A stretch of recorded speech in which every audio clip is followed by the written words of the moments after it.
10 books, 3 years of my life, and 3 million words. I have finished the Malazan Book of the Fallen, and I have some thoughts.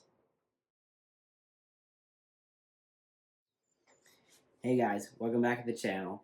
And as I hinted at as my intro today I will be talking about Steven Erikson's Malazan Book of the Fallen. The first book was published in 1999, Gardens of the Moon, and the last book, The Crippled God, was published in 2011. So, took him a while, but there's a reason for that, as anybody who will have read the series can attest to.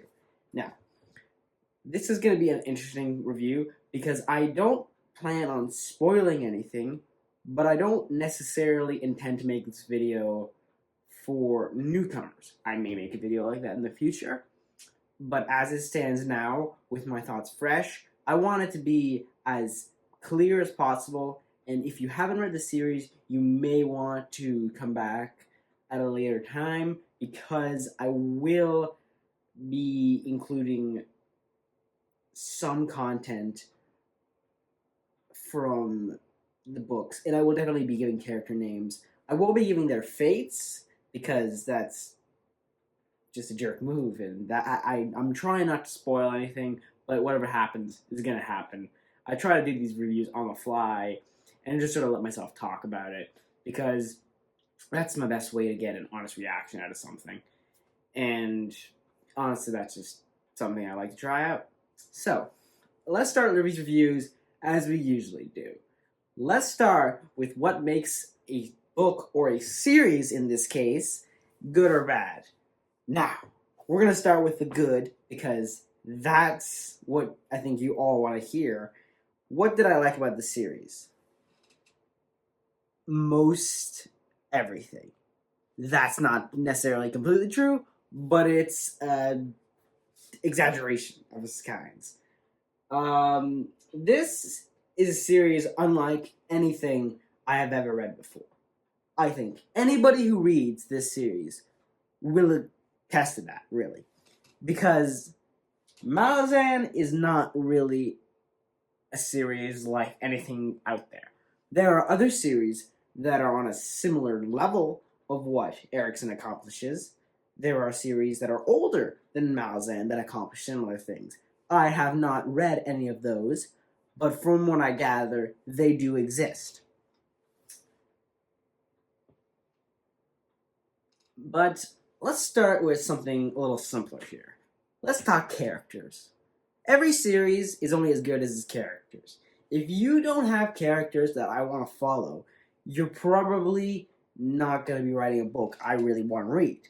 Now, I'm not saying it can't happen. I've read books like that before that have not the most interesting character writing, but in general, that's a rule for me. If I don't care about the characters and the journey they're going on, then I'm not going to really care about the material itself. Malazan, luckily, has a slew of characters, half of which you will not remember, but the ones you do, oh boy, there is nothing quite like it. Malazan has a cast of characters quite unlike anything I have ever seen. Wheel of Time is the longest series I have ever read. It is even longer than Malazan. However, I don't think even that series has the number of characters that this one does. Because the number of named characters that Erikson introduces throughout the run of the series has to count over 1,000, at least. Now, I'm not saying Wheel of Time doesn't have 1,000 characters. It almost certainly does. I'm just saying Wheel of Time's characters, the ones who remain throughout the course of it, these characters are often named, and even if they're just there for a chapter and never return again, they do exist. And I'm saying because we're talking about a world on a scope of which I had never experienced in a fantasy setting before. I have read a lot of epic fantasy, but never something quite on the level of Erikson's work here. Now, obviously, I'm not saying Erikson created the world. The story is well known if you do any research about it. It is a co-creation with his friend Ian C. Esselmont, who I have been getting into his works recently, and I will definitely be covering them as I go along. But today we're talking about the main series, and back to the characters. Let's talk about some of the characters here. Between Animander Rake and then some of the human characters, and then you got other characters like Karza Orlov, you got characters from hundreds of different races that are just as memorable as the human characters, and then you got those human characters who are somehow more memorable than them. You can't really fathom the depth and complexity that Erikson has when it comes to writing these characters, because he has a way of writing overall in such a vast epic scale that you don't really know what's going to happen until it does. And even then, you're not going to understand it. Let's just get something out of the way clear. This is the biggest thing for anybody who's even interested in trying to get in the series. Malazan is a chore. And I don't mean that in a bad way. Because it's the most rewarding chore you will ever do. Maybe another exaggeration. Not everybody's going to click with this. That's a fact. But for those who are willing to power through and just seep in the message and everything Erikson is accomplishing here, it is something there's not. It's so hard for me to say this without spoiling it, guys. I'm going to be honest with you. Just because of how huge a series this is. I love these books, guys. I gotta be honest with you. There are books which I like less than others. They're not all masterpieces. But a lot of them are. And that's phenomenal. Even Wheel of Time, a series which I count as probably my favorite fantasy series of all time. I don't really consider any individual books in the series to be masterpieces. I think the series as a whole, in certain chunks of the series, are brilliant. Individual books in Malazan I consider to be masterpieces.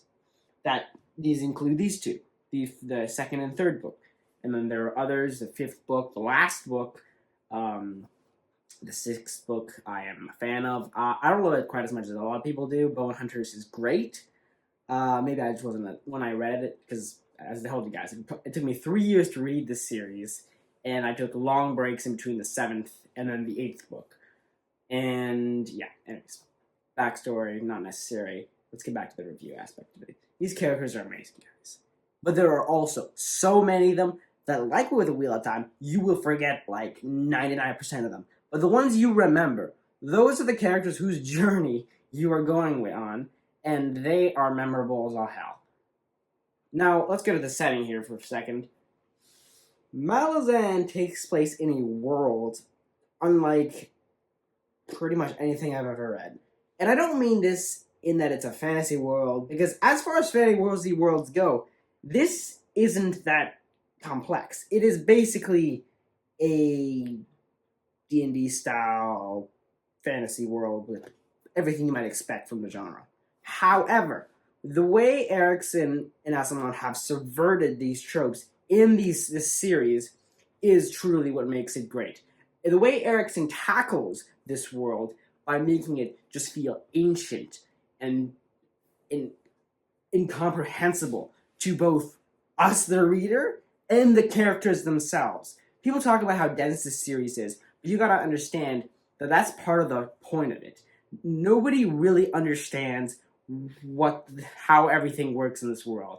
The magic is a mystery to us and the characters themselves. And in an age where we're all sort of hooked on these high magic systems and such, that's both refreshing and frustrating as hell. I love Brandon Sanderson, but if he wrote anything like this kind of magic system, I would be tearing my hair out. Hell, I was tearing my hair out when I first started reading this series because I was so confused. I had never read anything quite like this. The magic is one of the weaker points of this series in that sense, but it is also epic in proportion. I can't really explain it other than that. You sort of have to read the series to understand it when I talk about the epicness of this series. This is epic fantasy at its most literal. I haven't really read any series other than Wheel of Time at its sort of like the ending of Wheel of Time and Lord of the Rings at its sort of highest. And there's some other series, I suppose, here and there that do come close to it. But the sheer sense of scale that this series manages is so massive. I don't know if I will ever, I've heard good things about other series like R. Scott Baker's series, which I do want to get into for sure, but this is definitely one of those series where it's just like the sense of scale is half the adventure itself. And there's other series like that, and I love that. And I think, in a sense, Malazan got me hooked on that kind of grand, staggeringly huge world. So every time I go read another fantasy book now, I'm a little like, it definitely has to bring me back down to earth and say, okay, more chill here. This is more down to earth fantasy. Big, but not as big as that, and that's okay. And honestly, that's refreshing. But so was this when I first read it. It's the sort of thing where when I started reading this series, it was part of a read-along, which a lot of people started at the time and then didn't finish. If you know which one I'm talking about, you probably do. But yeah, it's one hell of a thing, guys. Steven Erikson is a brilliant writer. Let's get that clear. The way he writes is, I would compare him to a Frank Herbert in the sense that he writes the amount of the themes he's tackling are some of the bleakest and just mind-altering stuff you can think about, and he tackles these things, and he has a writing style which is conducive to being able to write about these things, and that's why these books are so long. It's because he's writing about these dense, difficult topics, and so he has to write these massive freaking books in order to get that across. Like, you don't really write books this size and not have something to say. Erikson and Esselmont have something to say. At least Erikson does. I haven't read enough Esselmont to really get a point. But regardless, they both agree on what they're saying.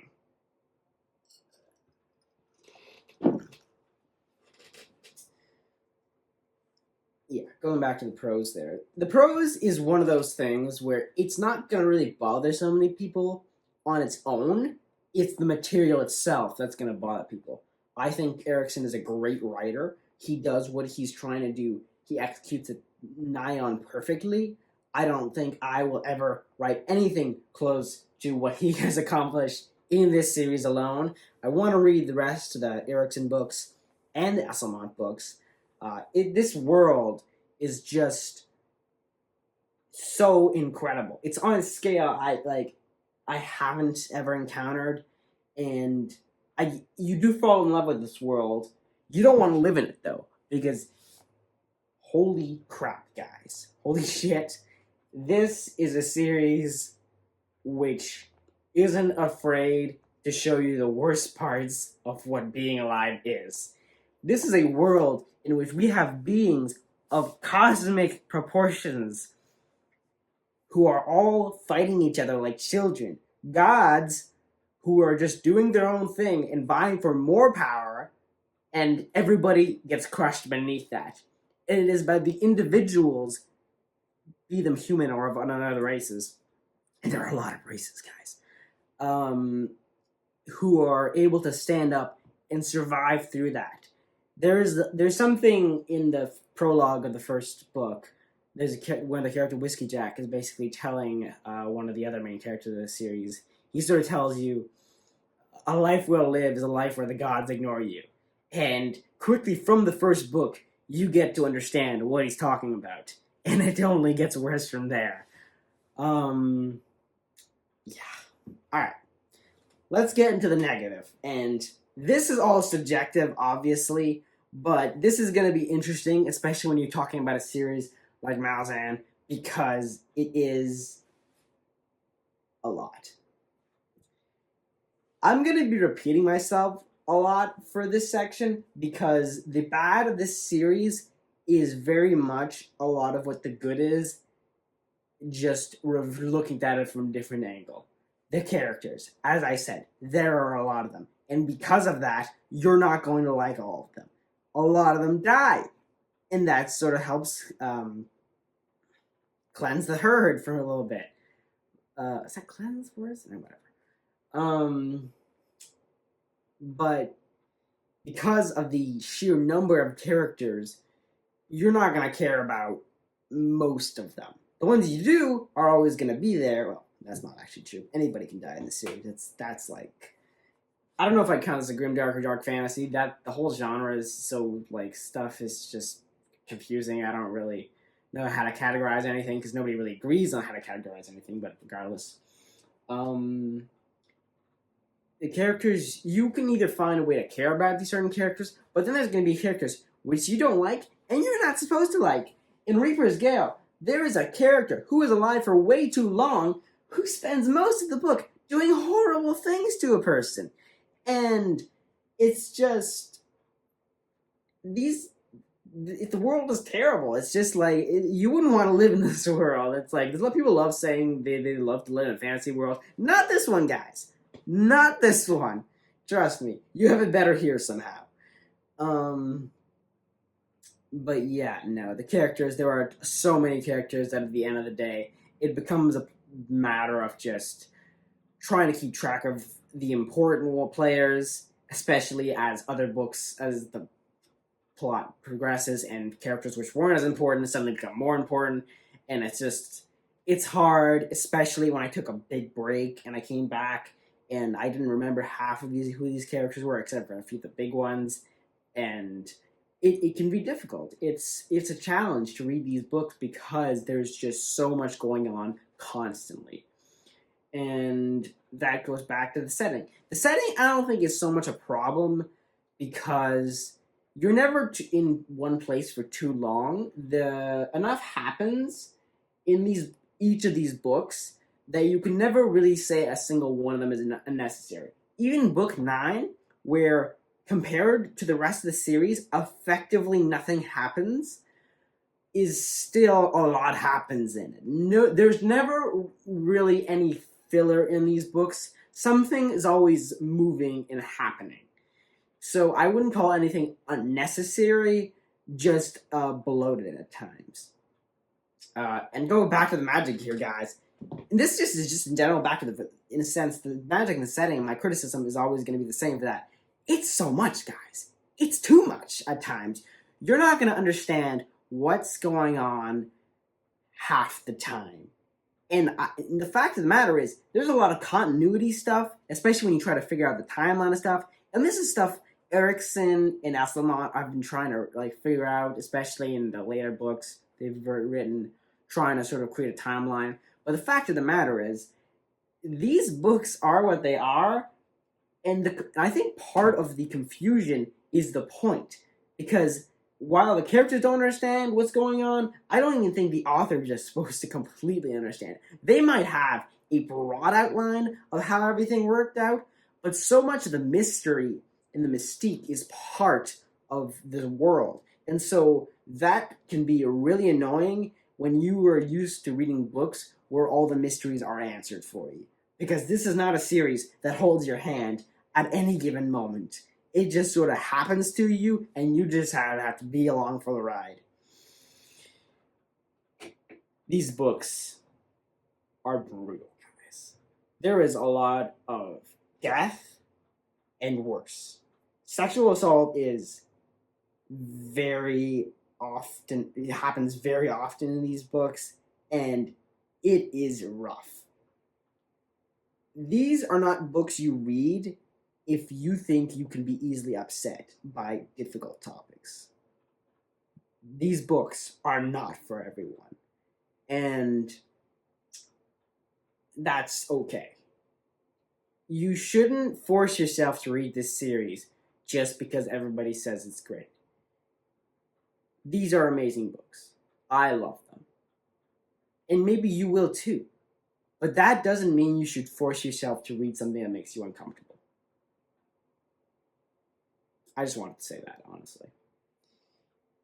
These books. This is a commitment. The length of this series is staggering. Now, I did say it's not as long as Wheel of Time, and it's not, technically, but it feels longer. Erikson's writing style, in relation to the material he's writing, makes these books feel like a slog at times, especially at the darkest moments of these series. There's not really anything like to say about that. Like I can't exactly like redeem the fact that these series is long, because that's part of the charm and the achievement of having read the entire series, is to say, look at me, I read all these fucking books. Holy shit. And that's okay. And that's great. But it is a lot. And not everybody's got time for that. People have lives. And I had all the time, but it took me 3 years to read these books, and I read a lot of the other stuff in between. Shit happens, guys. And yeah, as I said, these books are incredibly dense. It is what it is. So again, when it comes to the bad of this series, or anything really, it's all subjective, and it comes down to you as the reader. I personally wasn't too bothered by anything in this book. There were a lot of times where I was uncomfortable because of how big and just dark these books got at times, and it's a lot. But at the end of the day, I think it's just made the whole series worth it. We have a series that is tackling these existential themes of history and the cyclical nature of just being alive with mortal beings that are flawed and immortal beings that are flawed. You got beings of staggering power that are effectively just children squabbling after toys. And it's repetitive, but that's sort of the point. Steven Erikson and Esselman, I believe, are both archaeologists. I think they have, I think so, right? Is that right? Yeah, I think so. And so they have an understanding of history that allows them to write these tomes about the cyclical nature of existence and just beings. Life is not something you just are. You don't really earn life. You just sort of are born to it, and then afterwards you just sort of have to keep on as best as you can. And you can make what you can of it, but it's not always going to be easy. And in this world, it's never going to be easy. Not even the top dogs, the strongest, most powerful beings in this world have it easy. Everything is a struggle for everybody. It's rough. Let's just leave it at that. Now, should you read Malazan Book of the Fallen? I got two answers for this question. Yes and no. Now, if you couldn't put together what I mean by that, yes, this series is one of the achievements of modern fantasy. This is what fantasy can be in this day and age, and you owe it to yourself as a fantasy fan to try to read this series. However, as I have been mentioning for the last so minutes, it is a commitment of a series, and it may not be something for you. And nobody should ever force themselves to read something that they're not enjoying. So, should you read it? As always, it is up to you. But I think that if you do want to struggle through the series, and it is a struggle, keep that in mind, it is worth it. It is worth it because at the end, you will have a greater appreciation for everything. Be it just long series, life, death, all of the above. This series tackles so much that it has the rereadability that no other series I've ever read did. Dune, those books are probably the only thing that come close. That and Lord of the Rings. Wheel of Time, my other favorite series of all time. The Malazan is easily a 10 out of 10 series for me. It stands right next to Wheel of Time.